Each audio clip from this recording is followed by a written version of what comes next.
आप में जो शक्तियां हैं जो आपको भी पता नहीं है वो बाहर आ सकती है। कहीं कहीं लोगों में कई प्रकार की एनर्जीज हैं, एक्स्ट्राऑर्डिनरी एनर्जीज हैं। हमें लगता है कि यार ये तो हीरो है, ये तो सुपर हीरो है, लेकिन वही एनर्जीज आप में भी हैं। उसने वो एनर्जीज बाहर निकाली और आप बाहर नहीं निकाल रहे हो। 1983 का वर्ल्ड कप आप में से किसी ने देखा था? कपिल देव भारत के लिए वर्ल्ड कप लेके आए थे। First time India won a major international tournament. बड़ी खुशी थी पूरे देश में। हम लोग, I was in standard 9th at that time, तो मुझे अभी भी पता है कि हम कितने जोर शोर से ये खुशी मना रहे थे। सब बच्चे, youngsters, teenagers. Cricket was a fever in India and actually it became a more fever in India after Kapil Dev won the world cup for India. अभी भी वो दृश्य याद है, लॉर्ड्स की गैलरी में कपिल देव लेके खड़े थे। मुंबई में सम्मान हुआ, दिल्ली में सम्मान हुआ, बीसीसीआई ने बड़ा सम्मान किया। लेकिन जो हारने वाली टीम थी वेस्ट इंडीज, उनको लगा कि साला ये बंदर है, वो सिंह को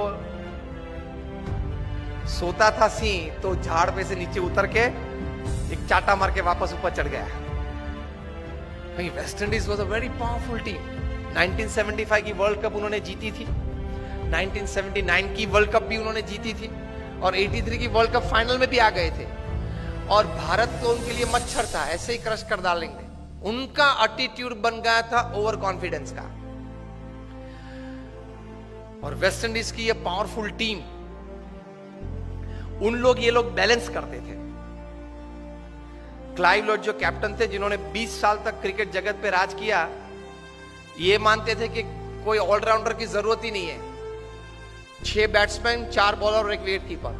6 में से एक भी बैट्समैन को गेंद डालना आता नहीं था और 4 में से एक भी बॉलर को बैट्समैन बैटिंग करना आता नहीं था। Specialise in your department, that was his strategy, his thinking, but with that he ruled the cricket world for 20 years। हम लोग जानते हैं। तो 1983 के वर्ल्ड कप फाइनल में भी आ गए, इंडिया को 183 में ऑल आउट कर दिया। विव रिचर्ड्स ने 13 बॉल में 8 चौके मारे, रॉजर बिन्नी, कपिल देव और शिवलाल यादव को मिला के। इन 13 balls he hit 8 to the fence। बहुत पावरफुल बैट्समैन थे विव रिचर्ड्स। तो हम लोग सबको तो लगा कि अब तो पूरा हो गया, यही पूरा कर देगा अभी 5-10 ओवर में।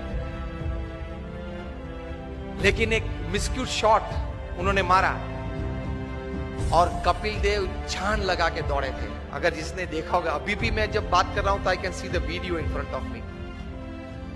वहां से अगर कैच ऊपर आता है तो कैच, बॉल देखते देखते अगर पीछे पड़ना तो पीछे दौड़ता है ना फील्डर गेंद को कैच करने के लिए। कपिल देव को लगा कि मैं पीछे दौड़ूंगा तो शायद पहुंच नहीं पाऊंगा, इसलिए घूम गए। बॉल पीछे से आ रहा था और ऐसा दौड़ते, which is very difficult, and that catch made the difference. 139 West Indies got all out, India won the world cup. So West Indies को तो बहुत अपमान लगा कि ये चूहे सब 11 इकट्ठे होके और सिंह को हरा गए। Immediately the West Indies cricket board contacted BCCI for a full series, 6 test and 6 one day internationals, and they came to India with their all powerful team. उसके पहले तो बी टीम आती थी भारत में, कभी क्लाइव लॉयड, विव रिचर्ड्स आए ही नहीं थे उसके पहले खेलने के लिए। ऑलविन कालीचरण और वे सब आते थे खेलने के लिए, बी टीम। क्लाइव लॉयड अपनी पूरी माइट के साथ आ गए और 6 वनडे इंटरनेशनल्स भारत को बहुत बुरी तरह से हराया। कहीं कहीं वनडे इंटरनेशनल्स तो 150 रन से हराया। बहुत क्रिटिसिज्म न्यूज़पेपर्स में आई कि अभी 1.5 महीने पहले जो वर्ल्ड चैंपियंस बने उनकी ये हालत। फिर तो टेस्ट सीरीज चालू हुई। फर्स्ट टेस्ट कानपुर 3.5 दिन में पूरी हो गई। Innings and 250 run defeat to India, और उसमें मेलकम मार्शल ने 12 विकेट ली, 20 में से 12, उसमें से 8 clean bowled, and not a single person could hit a boundary to Malcolm Marshall. उस वक्त वे बहुत डेंजरस बॉलर थे। He used to bowl, first bowler to cross 90 miles per hour में मेलकम मार्शल थे। और जब वे right arm round the wicket डालते थे तब वो अंपायर के पीछे ही दौड़ते थे। रनअप चालू करते अंपायर के पीछे दौड़, ताकि बैट्समैन को देखना पड़ता था कि कहां तक वो पहुंचा। बॉलर बैट में हाथ करके देखना पड़ता कि वो पहुंचा कहां था। एकदम अंपायर के पीछे से बाहर निकल के मेलकम मार्शल गेंद डालते थे। यूज्ड टू बोल स्लैंटिंग डिलीवरीज। और पीछे डूजोन तो तैयार ही रहता था बड़े ग्लोव्स लेके, caught Dujon bowl Marshall, caught Dujon bowl Marshall चालू ही रहता था, एक आता था एक जाता था।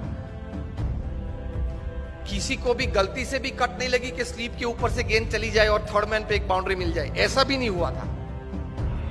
Severe criticism in the Indian press, each and every Indian player was heavily criticised कि अब तो जो वेस्ट इंडीज बोलती थी वो बात सही है कि भारत ने बाय फ्लूक ये वर्ल्ड कप जीता, नसीब के आधार से जीता, प्रयत्न से, पुरुषार्थ से, टैलेंट से ये वर्ल्ड कप नहीं जीता है। वो बात तैयार हो गई। इंडियन प्लेयर्स का काउंसलिंग चालू हुआ, मॉरल बूस्टिंग चालू हुआ, पंपिंग चालू हुआ, एटीट्यूड्स बदलना चालू किया। उसमें सबसे पहली बारी आई ओपनिंग बैट्समैन सुनील गावस्कर की। उनका एटीट्यूड बदला कि you have a defensive attitude, you have to change your attitude from defense to attack.